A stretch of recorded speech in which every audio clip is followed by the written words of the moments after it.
کل بروز محشر میں بھی کامیابی ہی کامیابی ہو جائے گی۔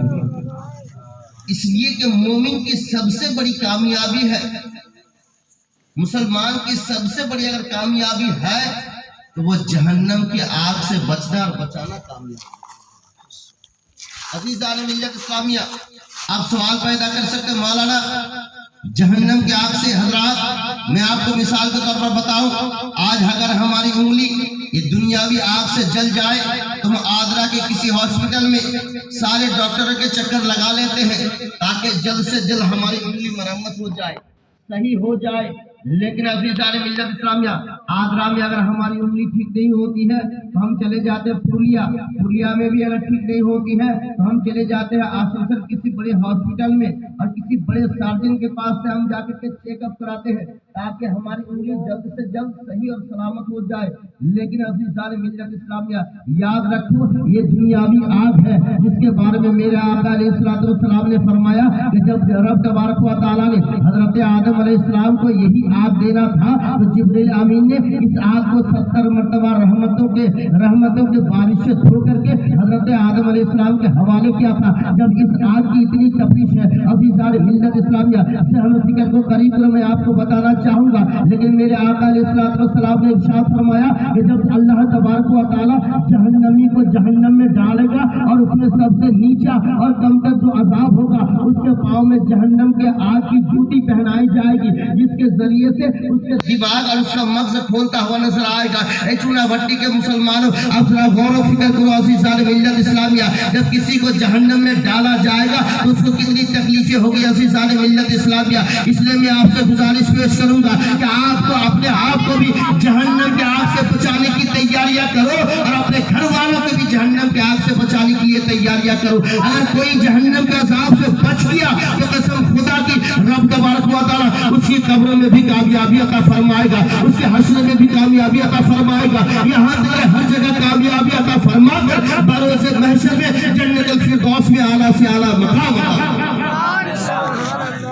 جہنم کی آگ سے بچا۔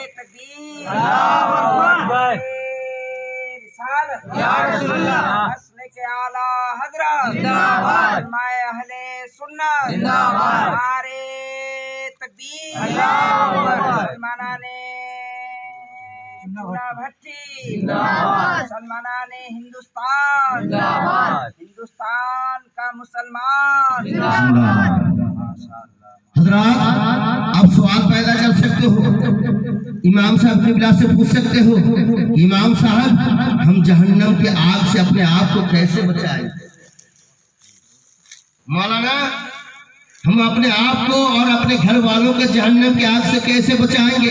تو عزیزان ملت اسلامیہ، وقت کی نزاکت کو دیکھتے ہوئے میں بڑی تیزی کے ساتھ بولتا ہوا گزرنا چاہوں گا۔ اے آگرہ کے مسلمانوں، اے چونا بھٹی کے مسلمانوں، اس پیغام کو تحقیق دل پر نوٹ کر کے لے جانا اور ہو سکے تو عمل کرنا اور اپنے گھر والوں کو بھی عمل کرانے کی کوشش کرنا۔ یقیناً آپ یہاں بھی شاد و آباد رہو گے، کل بروز محشر میں بھی شاد و آباد رہو گے۔ عزیزان ملت اسلامیہ، جیسے ہی آپ سوال کرو گے کہ ہم جہنم کے عذاب سے کیسے بچیں گے، تو عزیزان ملت اسلامیہ، نماز کے ذریعے سے جہنم کے عذاب سے اپنے آپ کو بھی بچاؤ، اپنے گھر والوں کو بھی بچاؤ، روزوں کے ذریعے سے اپنے آپ کو بھی جہنم کے آگ سے بچاؤ، اپنے گھر والوں کو بھی بچاؤ، اپنے مالوں کی زکات نکال کر کے اپنے آپ کو بھی جہنم کے عذاب سے بچاؤ اور اپنے گھر والوں کو بھی بچاؤ، یتیموں سے مدد کر کے اپنے آپ کو بھی جہنم کے آگ سے بچاؤ اور اپنے گھر والوں کو بھی جہنم کے عذاب سے بچاؤ، غریبوں سے پیار کر کے اپنے آپ کو جہنم کے عذاب سے بچاؤ اور اپنے گھر والوں کو بھی جہنم کے عذاب سے بچاؤ۔ عزیزان ملت اسلامیہ، ہمارا تو آج ذہن بن گیا ہے کہ غریبوں کا ہم ایک نظر سے بھی دیکھا نہیں کرتے ہیں، ترچھی نظر سے دیکھا کرتے ہیں۔ اے عزیزان ملت اسلامیہ، غریبوں سے پیار کیا کرو، غریبوں سے محبت کیا کرو، اس لیے کہ اسلام پھیلا ہے تو غریبوں میں پھیلا ہے، اور اسلام سمیٹا جائے گا تو غریبوں میں ہی سمیٹا جائے گا۔ اور عزیزان ملت اسلامیہ، 1000 گنا بہتر 1000 سال پہلے امین کے بانی اس وقت غریب جنت میں داخل ہو جائیں گے، جنت الفردوس میں داخل ہو جائیں گے۔ اے عزیزان ملت اسلامیہ، آج ہمارے دروازے پر کوئی غریب آ جاتے ہیں تو ہم اسے دھکا دے کر کے نکال دیتے ہیں، ہمیں 5 روپیہ 10 روپیہ دے کر کے ہم ان کی امداد نہیں کرتے ہیں۔ لیکن آؤ عزیزان ملت اسلامیہ، غریبوں کی حیثیت کو، غریبوں کے وقار کو سمجھو۔ ارے آپ نے یا آپ کے باپ نے غریبوں کا وقار کو نہیں پڑھایا ہے بلکہ غریبوں کو وقار کو پڑھایا ہے۔ تو مدینے के रसूल पाक ने गरीबों का वक़ार। अजीज़ान मिल्लत इस्लामिया, गरीबों से मोहब्बत क्या करो अगर दुनिया में और आखिरत में भलाई चाहते हो। इसलिए कि मेरे आका इरशाद फरमाते हैं कि इस्लाम जो फैला है वो गरीबों ही में फैला है, और इस्लाम को जो समेटा जाएगा वो गरीबों ही में समेटा जाएगा। चुनांचे अज़ीज़ान मिल्लत इस्लामिया में आपको बताता हुआ चलूं, एक रोज आकाए नेमत दरिया रहमत सल्लल्लाहु ताला अलैहि वसल्लम सहाबाए किराम के दरमियान तशरीफ फरमा है। आकाश के 14वीं चांद के मानिंद चमक रहे हैं। सहाबाए किराम मेरे सरकार के इर्द गिर्द बैठे हुए हैं। उस मजलिस पाक में नमाज के मसाइल बताए जा रहे थे, हज व ज़कात के बारे में समझाए जा रहे थे, अपने मालों की ज़कात निकालने के बारे में बताए जा रहे थे, माँ बाप की सही खिदमत करने का तरीका समझाया जा रहा था, बड़ों का अदब करने का सलीका बताया जा रहा था, छोटे पर शफ़क़त करने का तरीका बताया जा रहा था, जन्नत में जाने का रास्ते का तरीका बताया जा रहा था। इतने ही में अज़ीज़ान मिल्लत इस्लामिया एक गरीब किस्म के मजदूर आ जाते हैं, एक गरीब किस्म के मजदूर आ जाते हैं जो मफलुकुल हाल है, जो मजबूरुल हाल है। अज़ीज़ान मिल्लत इस्लामिया इतने ही में मेरे आका अलैहिस्सलाम से आरीज़ा पेश किया, अस्सलामु अलैकुम व रहमतुल्लाहि व बरकातुहू। मेरे आका अलैहिस्सलाम ने खड़े होकर के गरीब का इस्तकबाल किया, खड़े होकर के गरीब का इस्तकबाल किया और जवाब में इरशाद फरमाया व अलैकुम अस्सलाम व रहमतुल्लाहि व बरकातुहू। अज़ीज़ान मिल्लत इस्लामिया मेरे आका अलैहिस्सलाम ने जैसे ही इस्तकबाल किया और आगे बढ़ करके उसके हाथ को बोसा, उसके हाथ से मुसाफर करना ही चाहा, तब तक कि वो गरीब सहाबी रसूल जो है अपने हाथों को पीछे बांध लेते हैं। अल्लाहु अकबर। मेराज के दुल्हा मुस्कुरा कर इरशाद फरमाते हैं, वो गरीब सहाबी क्या तुमको मुझसे कोई नाराज है? क्या तुम मुझसे नाराज हो? मुझसे हाथ क्यों नहीं मिला रहे हो?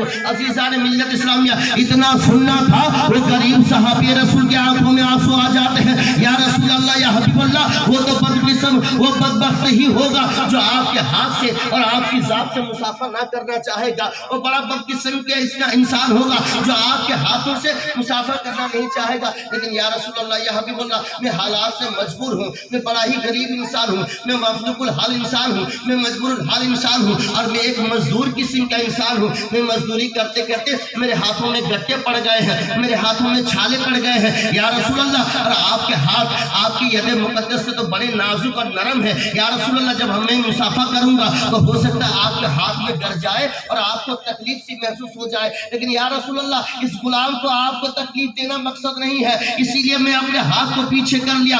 अज़ीज़ान मिल्लत इस्लामिया मेरे आका इरशाद फरमाते हैं, वो मजदूर सहाबी अपने हाथों को आगे बढ़ाओ। अब जैसे ही हाथों को आगे बढ़ाया, मेरे आका ने उस गरीब सहाबी रसूल के हाथों को पकड़ करके और कहता, मेरे आका इरशाद फरमाते हैं, वो गरीब सहाबी रसूल, मेरा दिल करता है तो मैं तुम्हारे हाथों को बोसा दे लिया करूं, मेरा दिल करता है तो मैं तुम्हारे हाथों को चुमा ले लिया करूं। अज़ीज़ान मिल्लत इस्लामिया एक मजदूरी इंसान, घबराने की जरूरत नहीं, परेशान होने की जरूरत नहीं। अब सिर्फ तुम्हारे ही लिए बशारत नहीं है, बल्कि क़यामत तक जितने भी मजदूर आएंगे उन तमाम मजदूरों के लिए मैं बशारत देता हूँ कि अल-कासिब व हबीबुल्लाह, जो मजदूरी करेंगे, अरे तुमने तो मजदूरी की है, हराम कमाई में अपने हाथों पे गट्टा नहीं पड़वाया है, बल्कि हलाल कमाई में अपने हाथों पे गट्टा पड़वाया है और अपने हाथों पे छाला पड़वाया है। तुम्हारे लिए तो मुबारकबाद है। और सुन लो, जो सही तरीके से मजदूरी करता है, अल्लाह तबारक व तआला कल भरोसे महशर में उसको हबीबों के साथ और हबीबों की जमात में उसका हश्र फरमाता हुआ नजर आता है। नारे तकबीर, अल्लाहु अकबर, रिसालत, के आला हज़रत, अहले सुन्नत, नारे तकबीर, अल्लाहु अकबर, या रसूल अल्लाह। इसलिए अज़ीज़ान मिल्लत इस्लामिया गरीबों की हिकारत से ना देखा करो, गरीबों से मोहब्बत किया करो, यतीमों के सर पर यदे शफ़क़त रखा किया करो। आज हमारा मुआशरा दिन ब दिन बिगड़ते जा रहा है, खास करके नौजवान तबके के लोग दो पैसे कमाने लगते हैं, उनकी नजरों में गरीबों के वकार गिर जाता है, उनकी नजरों में यतीमों की हैसियत कम लगने लगती है, उनकी नजर में बूढ़े बाप की कदर कम होने लगती है। नहीं होता हमारे माशरे में। नौजवान कमाने लगते हैं, बूढ़ी माँ है, माँ को माँ कहने के गवारा नहीं होता, अब्बा को बूढ़ा कहता है, अम्मी को बुढ़िया कहती है। हजरात, हमारे माशरे में ऐसा नहीं हो रहा है। यकीन जानो अज़ीज़ान मिल्लत इस्लामिया, यतीमों से प्यार किया करो। आओ मैं आपको बताना चाहूंगा मेरे आका अलैहिस्सलातु वस्सलाम ने किस कदर यतीमों से प्यार किया है। इब्तिदाई इस्लाम का दौर है, एक औरत बेवा हो जाती है, अल्लाहु अकबर, उसका एक ही बेटा है। अब अज़ीज़ान मिल्लत इस्लामिया, वो बेवा औरत अपने बच्चे को बड़ी मेहनत और मशक्कत के साथ पालती है, लेकिन हराम कमाई के जरिए से नहीं, लोगों के दरवाजे पे, लोगों के घरों में जाकर के बर्तन मांझ कर अपने बच्चों की परवरिश किया करती है अज़ीज़ान मिल्लत इस्लामिया। लेकिन हराम कमाई से अपने बच्चों की परवरिश नहीं कर रहे हैं। लेकिन देखो आज हमारे अंदर माल आना चाहिए, चाहे वो हराम का हो या हलाल का हो। हमें खत्ती इम्तियाज खींचने की जरूरत नहीं है, हमें जो है तमीज पैदा करने की जरूरत नहीं है। ऐ मुसलमानों, संभल जाओ, नबी की शरीयत के मुताबिक जिंदगी गुजारने की कोशिश करो, फरमाने रसूल के मुताबिक जिंदगी गुजारने की कोशिश करो। आओ बताना ये चाह रहा हूँ कि वो बेवा औरत अज़ीज़ान मिल्लत इस्लामिया अपने बच्चों को बड़ी मेहनत और मशक्कत के साथ पालती है। जैसे ही वो बच्चा आहिस्ता आहिस्ता जवानी की दहलीज पर कदम रखता है, अल्लाहु अकबर, क्या देखता है कि मेरी माँ के जिस्म अतहर पर, मेरी माँ के नूरानी बदन पर एक ही कपड़ा है, एक ही पुरानी सी चादर है, वो भी कई एक जगह से फट चुकी है। अल्लाहु अकबर, जब मेरी माँ जो है बदन के किसी एक हिस्सा को छुपाती है तो दूसरा हिस्सा जाहिर हो जाता है। एक दिन वो नौजवान बच्चा ऐसे सीने शोरू के जैसे ही कदम रखा, दुनिया के मुशाहिदात कर रहा है, दुनिया के हालात के बारे में वो समझने लगा। कहा, माँ अब तू इस पुरानी सी चादर को बदल दिया करो, अब इस पुरानी सी चादर को ना ओढ़ा करो, इसलिए कि जब तुम पहनती हो तो तुम अपने बदन के एक हिस्सा को छुपाती हो तो दूसरा जाहिर हो जाता है, और मुझे बड़ी शर्म और हया आती है, इसको पहन करके अब ना आया करो। अज़ीज़ान मिल्लत इस्लामिया, ईमान से मैं कहता हूँ उस बेवा औरत के आंखों में आंसू आ जाते हैं और कहती है, बेटा जब तुम्हारे बाप हयात में थे, जब तुम्हारा बाप जिंदगी में थे तो उस वक्त मैं भी 16 श्रृंगार क्या करती थी, उस वक्त मैं भी अच्छे लिबास में मलबूस होया करती थी। तुम्हें पता नहीं ये मक्का की सरजमीन है, जिस तरीके से ये जमीन पथरीली जमीन होती है, लोग अपने दिलों पे भी पत्थर रखा करते हैं। यहाँ कोई किसी का हाल पूछा नहीं करता है, कोई किसी का दर्द पूछा नहीं करता है। अज़ीज़ान मिल्लत इस्लामिया, उस बच्चा ने कहा, माँ अगर आप इजाजत दो तो मैं चचा के दरवाजे पे जाऊंगा और चचा से जो है एक नई चादर का सवाल लेकर के आऊंगा, नई चादर का सवाल करके आऊंगा और चादर मांग करके मैं आपके बदन को ढांकने की कोशिश करूंगा।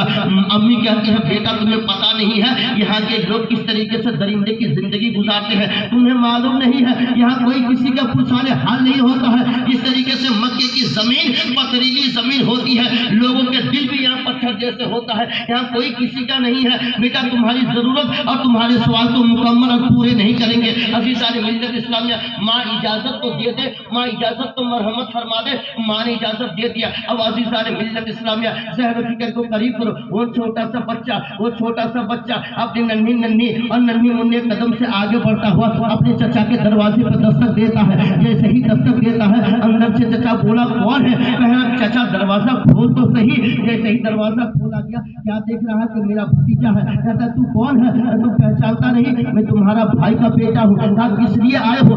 मैं अपनी माँ की चादर का सवाल लेकर के आया हूँ, अपनी माँ के लिए चादर मांगने आया हूँ। कहा, मेरी माँ की खातिर एक चादर दे दो। अज़ीज़ान मिल्लत इस्लामिया, उसके चचा ने कहा, नहीं, यहाँ से कोई चादर वगैरह नहीं मिल सकती है, यहाँ से कोई लिबास नहीं मिल सकता है। अज़ीज़ान मिल्लत इस्लामिया, उस यतीम बच्चा ने कहा, मेरी माँ को ना सही, लेकिन तुम मुझे देख करके तो दे दो, इसलिए कि मैं किसी और का खून नहीं बल्कि तुम्हारा ही तो खून हूँ, तुम्हारा बेटा, तुम्हारा भाई का बेटा हूँ, लिहाजा तुम्हारा ही खून हूँ, लिहाजा तुम मुझे एक चादर दे दो। अज़ीज़ान मिल्लत इस्लामिया, लेकिन चचा ने चादर देने के बजाय उस बच्चे को धक्के दे के बाहर निकाल देता है। अल्लाहु अकबर, अब देखो जरा करिश्मा देखो, जैसे ही धक्के दे के बाहर निकाल देता है, बच्चा दरवाजे से दूर जाकर के गिरता है। उधर से एक सहाबी रसूल का गुजर होता है, बच्चे की कलाई पकड़ करके, बच्चे के बाजू को पकड़ करके उठाते हैं और कहते हैं, क्या बात है, तुम्हारे आंखों में बहुत आंसू बह रहे हैं, आखिर मामला क्या है?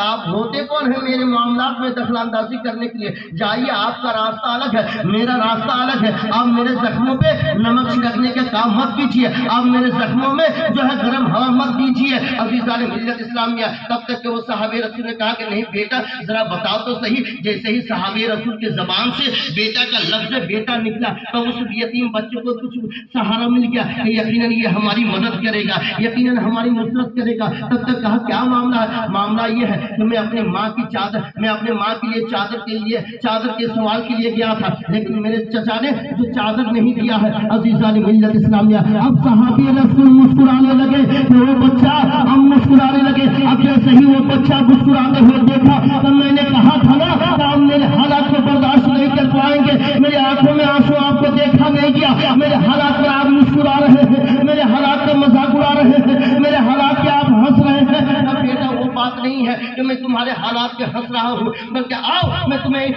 ایسے سخی کا در بتا دوں, ایک ایسے سخی کا پتہ بتا دوں کہ جس کے دربار میں جانے کے بعد کوئی آج تک سائل واپسی نہیں آیا ہے. ایسا در کا بتا دوں. عزیزان ملت اسلامیہ, صحابی رسول فرماتے ہیں کہ جانتے ہو وہ کون سا دربار ہے؟ ارے وہی وہ دربار عالیہ ہے جہاں ابو بکر نے حاضری دی تو صداقت کا نمونہ بن کر کے چمک گئے, عمر نے حاضری دی تو عدل عدالت کا نمونہ بن کر کے چمک گئے, عثمان نے حاضری دی تو جامع قرآن بن کر کے چمک گئے ہیں, اور مولا علی نے حاضری دی ہے تو شجاعت کا نمونہ بن کر کے چمک گئے ہیں. اور ایسے دربار کو میں تمہیں پتہ بتا رہا ہوں عزیزان ملت اسلامیہ کہ اس کی ذات, ان کا نام کیا ہے, کہ اس ذات گرامی کا نام جناب محمد رسول اللہ صلی اللہ علیہ وسلم ہے. کہ کہاں ملیں گے؟ جاؤ مسجد نبوی میں, ابھی رب کی عبادت اور ریاضت میں مشغول ہے, رب کی تسبیحات اور تحلیلات میں مشغول ہے, رب کی بندگی میں مشغول ہے. عزیزان ملت اسلامیہ, لیکن اس یتیم بچہ نے کہا کہ میں ایسا نہیں جا سکتا جب تک